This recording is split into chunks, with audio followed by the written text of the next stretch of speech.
Assalamualaikum warahmatullahi wabarakatuh. Salam sehat untuk teman-teman semua. Pada kesempatan kali ini, kita akan membahas materi analisis data pada bab yang ketiga, bagian kedua, yaitu menerapkan siklus pengolahan data menggunakan perkakas pada tahapan kelima, analisis data.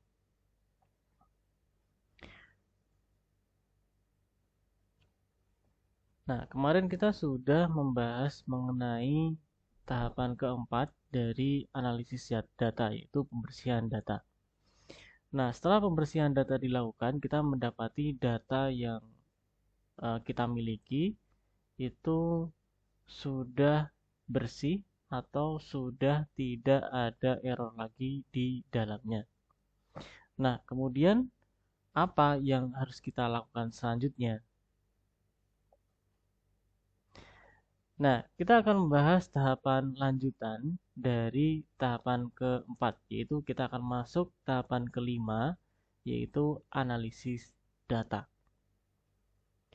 Nah, di analisis data, apa yang kita lakukan?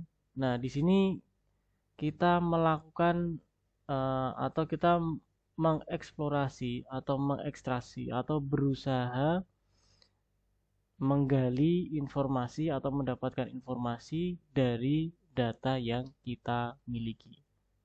Nah, kata lainnya adalah mengeksplorasi atau mengeksplorasi pesan atau informasi yang ada di dalam data.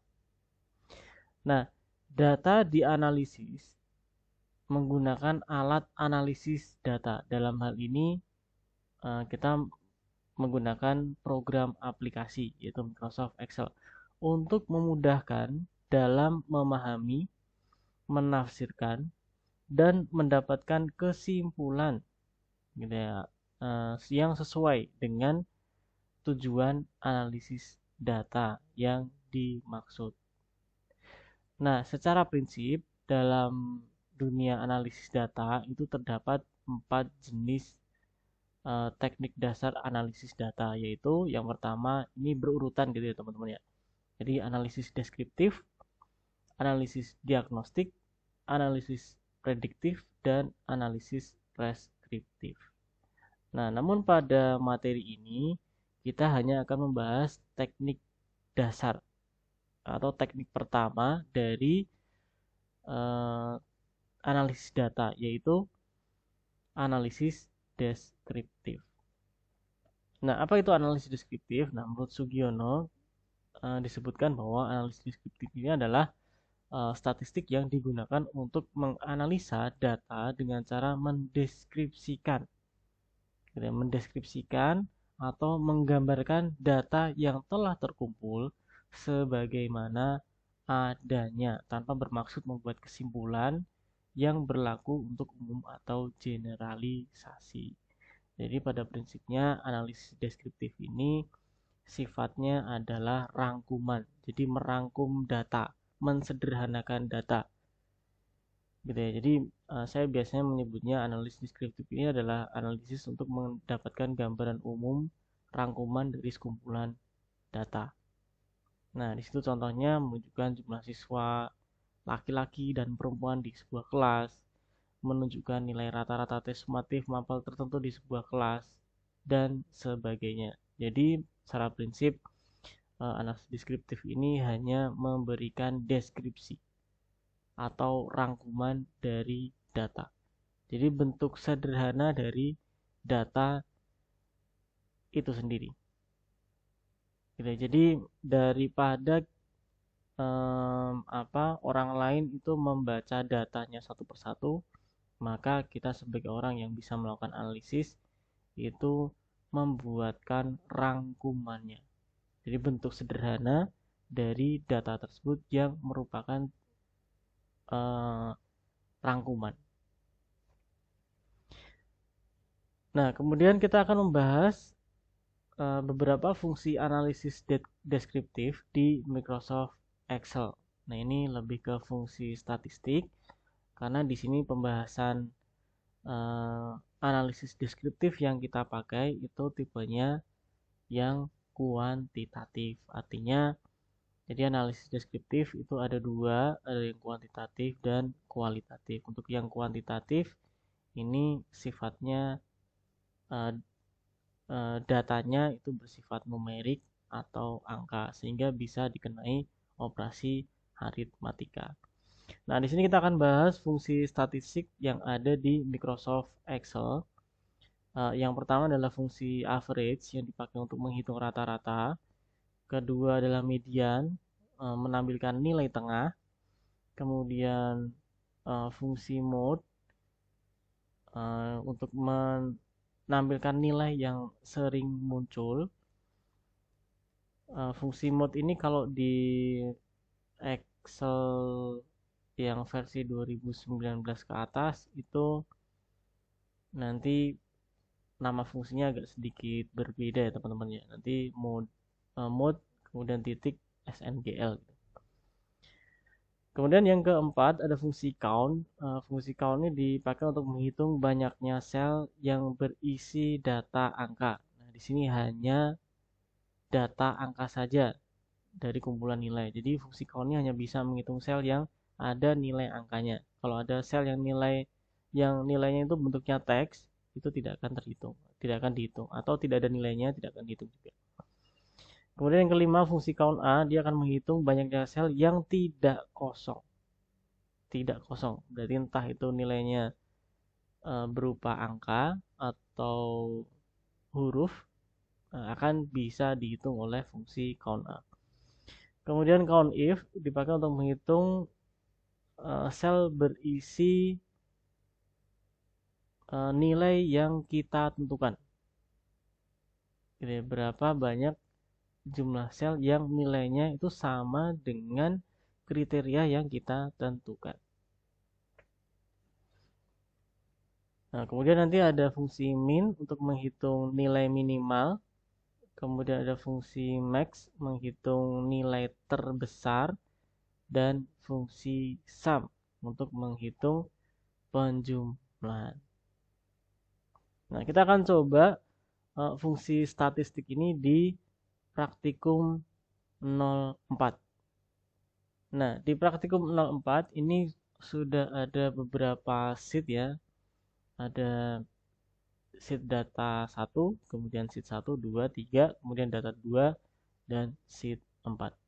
Nah, kita mulai mengerjakan yang sheet 1 terlebih dahulu. Nah, untuk sheet 1 ini referensinya adalah data di sheet data 1. Baik, kita mulai. Yang pertama adalah menghitung rata-rata berat ideal. Nah, ini berat ideal yang diambil adalah berat ideal yang ada di kolom F di sheet data 1. Nah, di sini kita menggunakan fungsi average. Ya, seperti ini. Kemudian saya klik di sheet data 1. Saya pilih kumpulan selnya atau range-nya. Kemudian saya tutup seperti ini. Kemudian saya enter. Ya.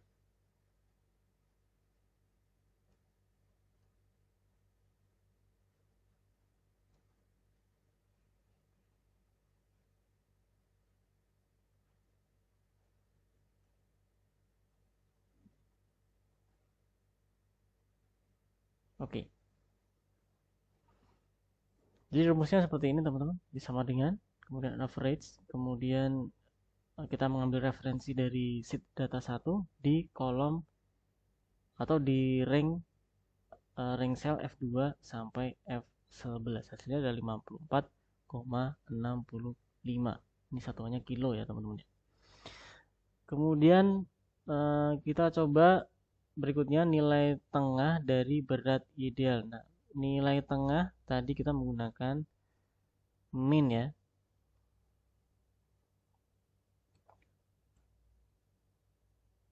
Mohon maaf, tadi menggunakan median, mohon maaf. Median. Nah, masih menggunakan rank data yang sama, yaitu di berat ideal. Seperti ini. Tuh.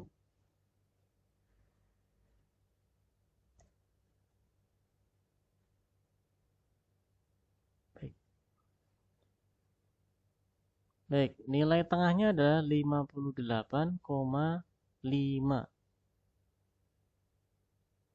Gitu ya, nilai tengah. Jadi ini kalau disusun berurutan, itu nilai tengahnya adalah 58,5.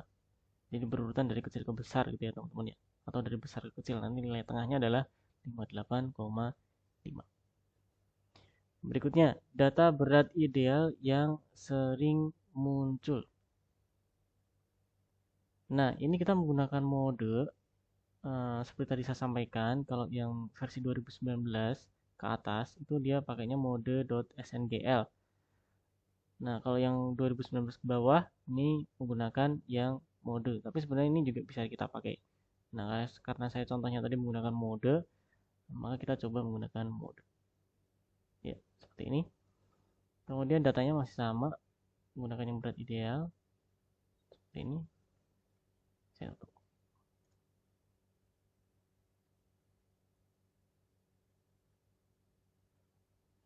Oke, jadi data berat ideal yang sering muncul adalah 42,5. 42,5. Ya, benar ya teman-teman ya. 42,5 ini muncul, datanya muncul 4 kali. Jadi 4 kali. 58,5 ini 2 kali, 58,5 ini 3 kali, 63 2 kali, 75 1 kali. Oke, kemudian jumlah data berat ideal. Jumlah data berat ideal. Jumlah data ya teman-teman. Jumlah data. Jumlah datanya ada berapa? Nah, kita bisa menggunakan count. Nah, karena data berat ideal itu bentuknya angka, jadi kita menggunakan count-nya. Jadi khusus untuk menghitung data angka. Oke, datanya ada berapa? Ya, datanya ada 10. Oke, berikutnya jumlah berat ideal di atas 50 kg. Nah, ini kita menggunakan count if. Oke, count if ini ada dua parameter teman-teman, range dan kriteria. Range-nya sama dengan yang di atas tadi. Range-nya masih sama. Kemudian kriterianya adalah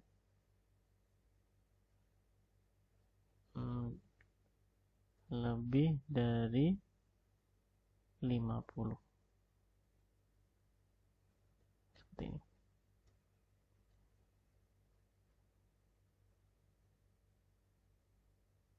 Oke, jadi count if ini dia terdiri dari dua parameter. Yang pertama adalah range datanya. Jadi range datanya adalah di seed data 1 dari sel F2 sampai sel F11. Jadi ini ya teman-teman ya. Kemudian dari rank data ini kita cari yang berat idealnya itu di atas 50 kg. Nah, kita menuliskannya seperti ini. Petik ganda, kasih simbol lebih besar, kemudian 50, petik ganda tutup. Nah, jadi nanti si count if ini dia akan menghitung berapa data yang ada berapa jumlah data di kolom berat ideal yang nilainya itu di atas 50. Nah, ada 1, 2, 3, 4, 5, 6. Ya, 6 ya, sesuai ya teman-teman ya. Kemudian berikutnya berat ideal terkecil dan berat ideal terbesar. Untuk yang terkecil kita menggunakan min. Ya, min. Untuk yang terbesar kita menggunakan max.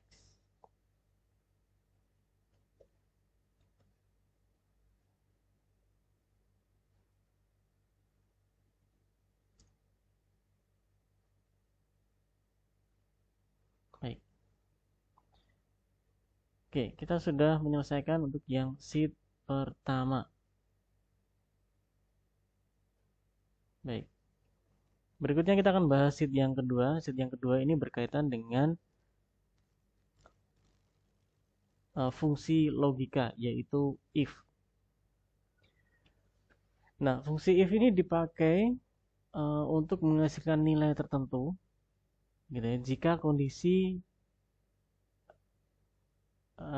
yang telah kita tentukan itu terpenuhi, bernilai benar atau tidak terpenuhi. Nah, kondisi di sini adalah kalimat matematis yang menyatakan perbandingan dari dua nilai atau lebih. Jadi ditandai dengan penggunaan operator perbandingan lebih kecil, lebih besar, lebih kecil sama dengan, lebih besar sama dengan, dan tidak sama dengan. Nah, misalnya pernyataan kondisi itu seperti ini. 1 lebih besar dari 2. Nah, ini pernyataan perbandingan. A sama dengan B. X lebih kecil dari Z, dan seterusnya. Nah, itu adalah kalimat perbandingan. Kenapa kalimat tersebut bisa dikatakan kalimat perbandingan? Salah satu tandanya adalah karena kalimat tersebut menggunakan operator perbandingan. Nah, ketika kita membandingkan sesuatu, membandingkan dua nilai, maka hanya akan menghasilkan dua pernyataan saja, yaitu benar atau salah. Nah, fungsi if di sini bisa dipakai untuk melakukan aksi tertentu ketika kondisi tersebut bernilai ya, bernilai benar, atau ketika kondisinya tadi bernilai salah.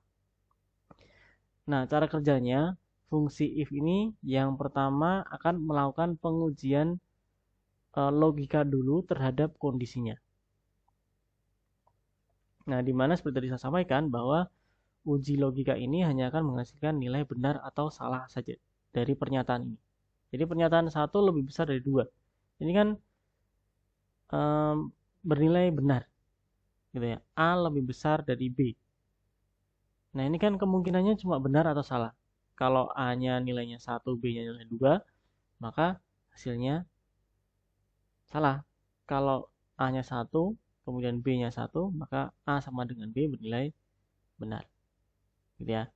Nah, jika pernyataan kondisi bernilai benar, maka nilai tertentu ditampilkan. Jika pernyataan kondisi bernilai salah, maka nilai yang lain ditampilkan. Secara sederhana, fungsi if digunakan untuk menghasilkan nilai dari uji logika tertentu. Nah, ini tadi operator perbandingan di Microsoft Excel.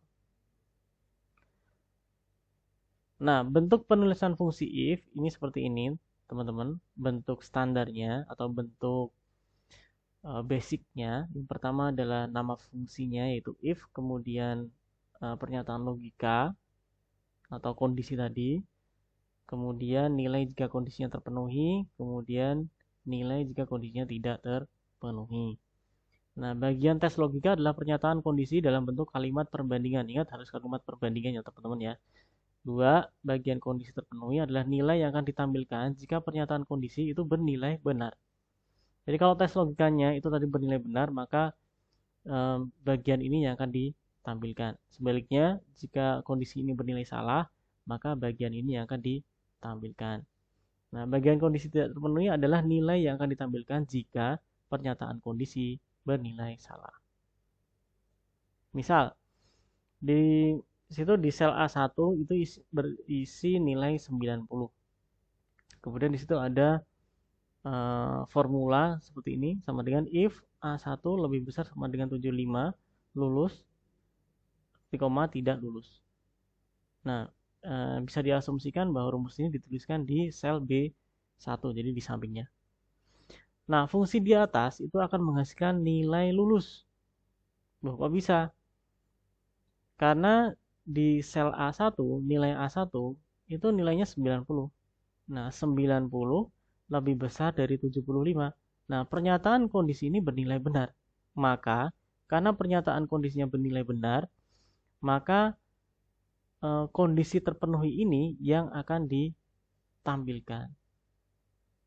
Atau nilai ini yang akan ditampilkan. Sebaliknya, misalnya sel A1 itu berisi nilai 60. 60 lebih besar sama dengan 75. Nah, pernyataan kondisinya bernilai salah. Nah, maka pernyataan tidak lulus yang akan ditampilkan. Nah, mari kita coba. Nah, di sheet 2 di sini ada sebuah kasus di mana kita diminta untuk melengkapi nilai atau melengkapi data di kolom keterangan, di mana kolom keterangan ini diisi dengan nilai ideal atau tidak ideal. Nah, ideal atau tidak ideal itu ditentukan dengan jika kolom berat gitu ya, dengan kolom berat ideal itu sama, maka disebutnya ideal. Selain itu disebutnya tidak ideal. Nah, mari kita coba menggunakan fungsi if untuk melakukan hal tersebut. Nah, kita tuliskan fungsi if, kemudian logical testnya adalah kita membandingkan nilai di sel E dan F. E2 sama dengan F2. Nah, jika keduanya sama, maka disebutnya ideal. Kalau tidak sama, berarti tidak ideal. Seperti ini. Oke, ini bisa kita tarik saja teman-teman. Seperti ini. Baik, yang ideal adalah Aryani dengan berat badannya 42,5, terus ada Eka 58,5, terus ada Saptanto 63, kemudian ada Yuni 42,5. Oke, saya tuliskan rumusnya di sini teman-teman.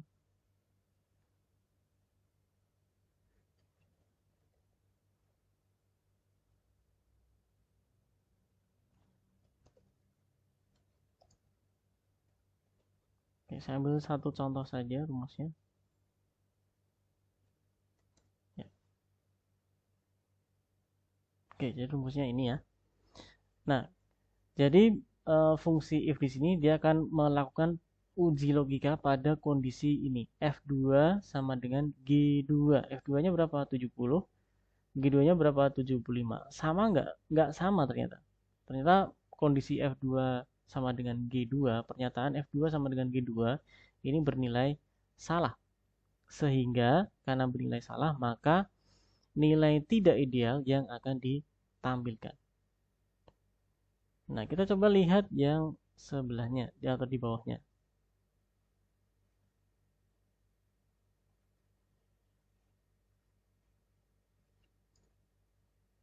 Nah, kenapa dia nilainya ideal? Mari kita lihat. Baik, di situ pernyataan kondisinya adalah E3 sama dengan F3. E3-nya adalah 42,5, kemudian F3-nya adalah 42,5. Nah, pernyataan ini E3 sama dengan F3, 42,5 sama dengan 42,5. Nah, pernyataan kondisi ini bernilai benar. Nah, karena pernyataan kondisi yang bernilai benar, maka tampilkan nilai ideal. Nah, begitu teman-teman. Jadi, fungsi if ini dia akan menampilkan nilai tertentu berdasarkan hasil dari uji kondisinya. Jika uji kondisinya bernilai benar, maka nilai kita biasa menyebutnya value if true yang akan ditampilkan. Tapi kalau uji kondisi yang bernilai salah, maka value if false-nya yang akan ditampilkan. Jadi ini adalah value if true, ini adalah value if false. Baik, kita lanjutkan untuk yang sheet 3. Wah, sheet 3 ini kita mendapati sebuah kasus ya teman-teman ya. Nah, di sheet 3 ini kita petunjuknya adalah kita diminta untuk menggunakan teknik analisis deskriptif untuk menjawab pertanyaan berapa perbandingan siswa putra dan putri yang memiliki berat badan ideal. Nah, gunakan fungsi analisis deskriptif untuk melakukan kalkulasi. Kemudian tampilkan hasilnya dalam bentuk tabel. Nah, dari praktikum di sheet 2 kita bisa mendapati bahwa yang ideal ini ada beberapa teman-teman ya. Oke, saya copy dulu data ini ke sheet 3 seperti ini. Saya kasih border seperti ini misalnya.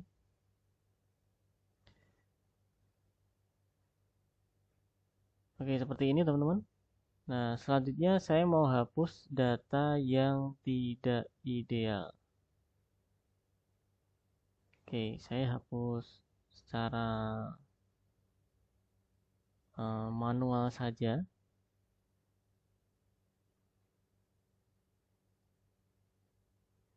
Oke, seperti ini.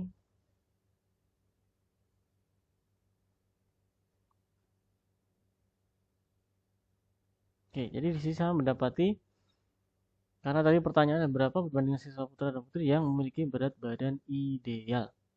Berat badan ideal.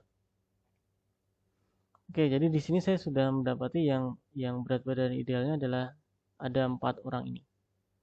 Nah, kemudian saya tinggal menghitung yang laki-laki ada berapa, yang perempuan ada berapa. Nah, saya menggunakan count if karena di sini saya mau nyari yang laki-laki berapa, yang perempuan berapa. Oke, count if ada 2 parameter, range dan kriteria. Range-nya adalah ini, teman-teman. Tuh, kemudian kriterianya adalah ini L ya. L. Seperti ini. Oke, L-nya L besar. Seperti ini.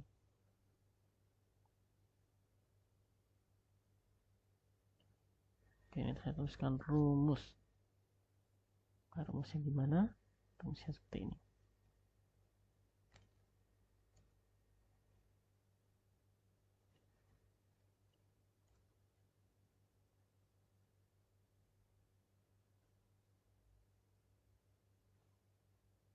Oke.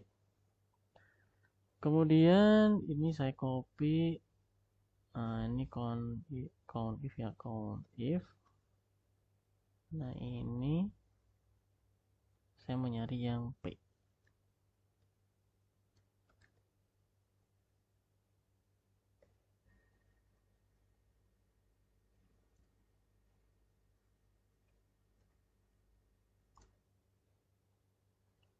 Nah, ini saya. Oke, jadi totalnya ada 4 yang yang punya berat badan ideal itu ada yang laki-laki ada 2, yang perempuan ada 2. Nah, di sini saya menggunakan cara seperti ini ya, teman-teman ya. Jadi saya ngopi datanya dulu dari sheet 2, kemudian saya eliminasi data yang tidak saya perlukan. Kemudian dari data yang tersisa saya hitung yang laki-laki berapa dan yang perempuan berapa. Sehingga saya mendapati jumlah siswa putra yang memiliki berat badan ideal itu ada 2, jumlah siswa putri yang memiliki berat badan ideal ada 2, sehingga totalnya ada 4. Jadi lengkap ya, teman-teman. Baik, berikutnya kita akan bahas untuk yang sheet 4. Ya, sheet 4 ini kita diminta untuk kasus lagi nih, teman-teman.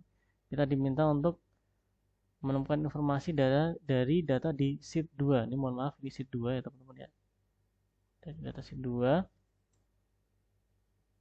Untuk menjawab pertanyaan berapa selisih nilai maksimal dan minimal dari nilai rata-rata semua mapel untuk kelas A1. Kemudian yang kedua, jika nilai rata-rata semua mapel di atas 70 dinyatakan lulus, maka berapa jumlah siswa kelas A2 yang dinyatakan lulus. Nah, kemudian yang kedua, gunakan fungsi analisis deskriptif untuk melakukan kalkulasi. Kemudian 3, tampilkan hasilnya dalam bentuk tabel. Kemudian yang keempat, boleh menambah kolom baru di sheet data 2. Oke, berarti yang pertama, berapa selisih nilai maksimal dan minimal dari rata-rata nilai semua mapel. Oke, berarti di sini kita perlu menambahkan 1 kolom ya, teman-teman ya. Nah, kolom ini kolom rata-rata atau nilai rata-rata. Oke, nilai rata-rata saya itu menggunakan average. average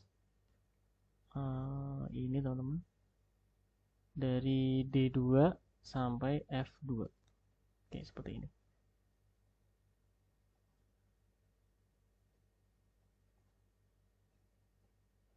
Oke, saya kasih rumusnya, rumus.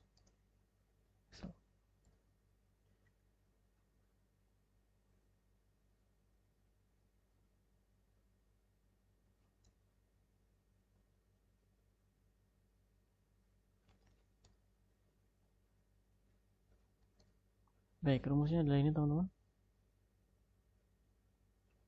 Ya, average D2 sampai F2. D2 sampai F2. Oke ya, ini D2 sampai F2. Oke, kita balik lagi sini. Berapa selisih nilai maksimal dan nilai minimal dari rata-rata semua mapel untuk kelas sekelas A1. Baik. Oke, saya akan mengkopikan data ini teman-teman ke sheet 4. Oke.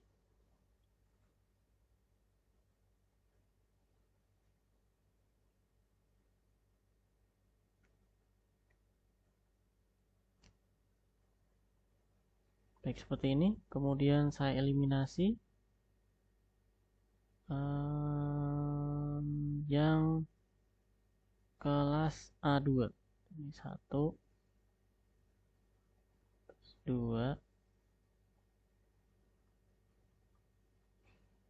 ini seperti ini. Terus saya mau nyari nilai rata-rata minimal dan maksimal.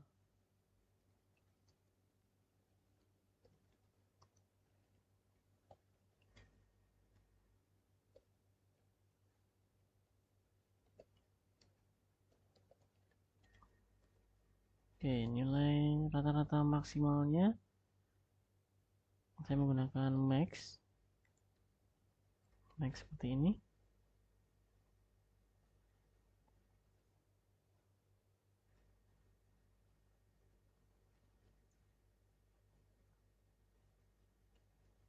Kemudian minimalnya saya menggunakan min.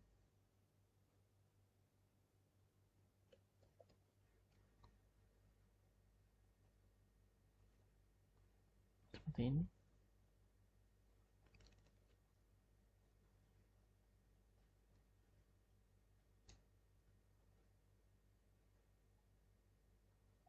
Oke, selisih.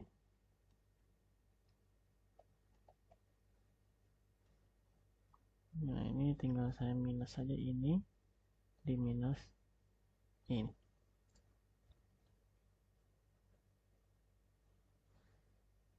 Oke, saya kasih judul ya. Nilai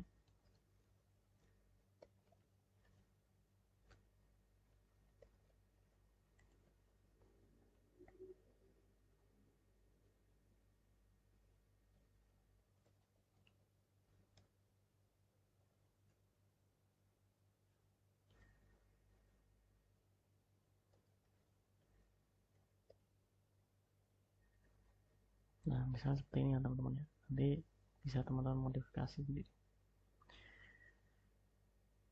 Baik, sehingga di sini kita mendapati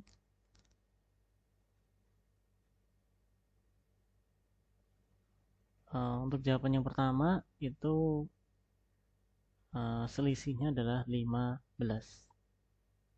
Oke ya.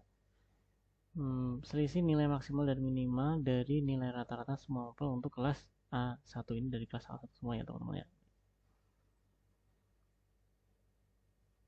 Baik, berikutnya jika nilai rata-rata semua mapel di atas 70 dinyatakan lulus, maka berapa jumlah siswa kelas A2 yang dinyatakan lulus? Baik, saya tambahkan lagi di sini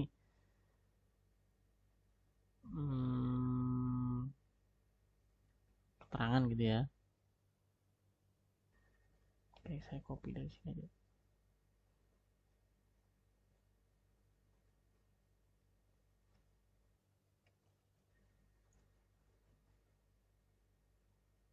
Oke, keterangan ini ditentukan dengan cara jika nilai rata-rata itu di atas 70 maka dinyatakan lulus, di bawah itu dinyatakan tidak lulus. Maka di sini kita menggunakan fungsi if, ya. Tulis if jika nilai rata-rata itu di atas 70 maka dia lulus. Nah, jika tidak berarti tidak lulus.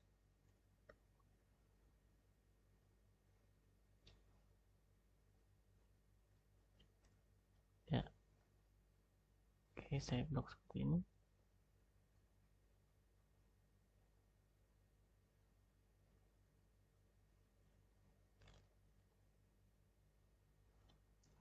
Baik. Rumusnya saya tulis di sini.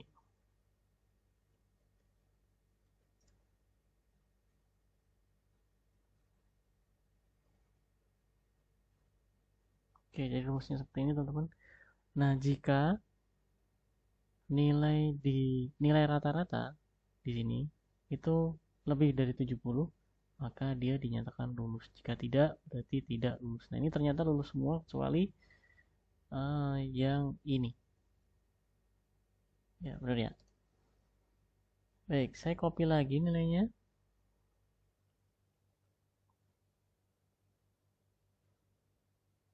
Saya taruh di sini. Ini jawaban untuk nomor 2.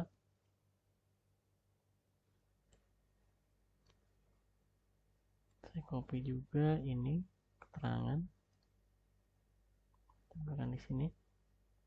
Oke, kemudian ini yang ditanyakan adalah jumlah siswa di kelas A2. Berarti yang kelas A1 ini saya eliminasi, saya hapus.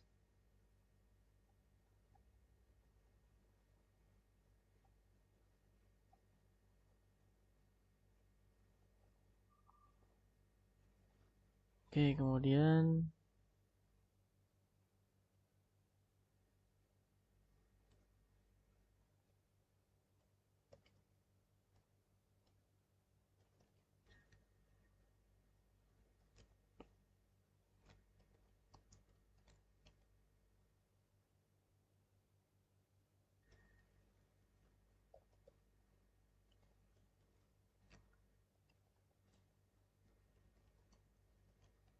oke, saya buatkan tabel resume seperti ini.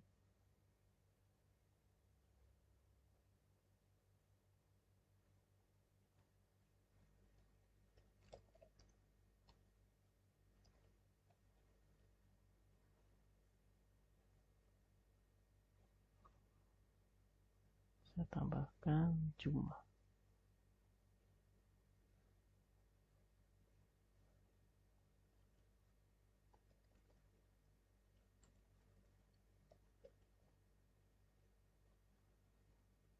Baik. Baik, ini datanya ini sudah saya seleksi, hanya data di kelas A2 saja. Berikutnya saya tinggal menggunakan count if untuk menghitung berapa jumlah yang keterangannya lulus dan tidak lulus. Range-nya adalah ini, kriterianya adalah lulus.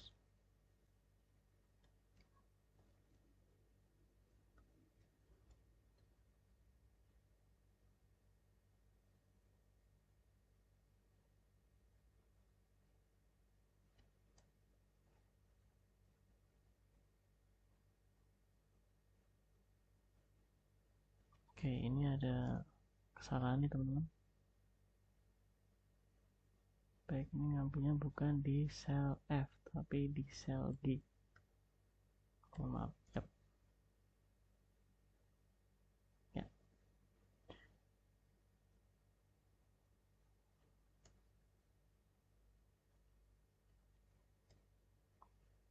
Oke, yang ini yang tidak lulus.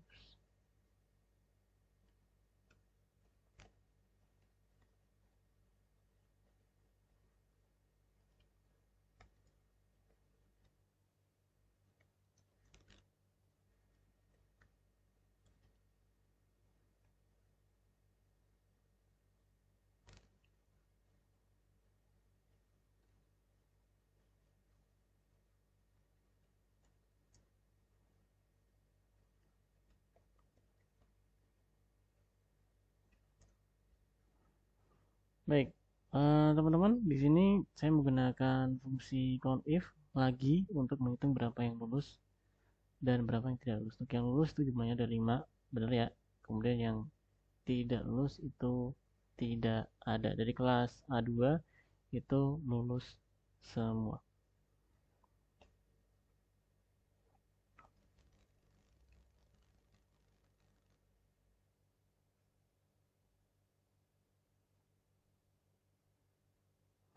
Nah, demikianlah pembahasan materi analisis data pada bab 3 bagian kedua. Semoga bisa membantu teman-teman untuk belajar secara mandiri. Terima kasih atas perhatiannya. Wassalamualaikum warahmatullahi wabarakatuh.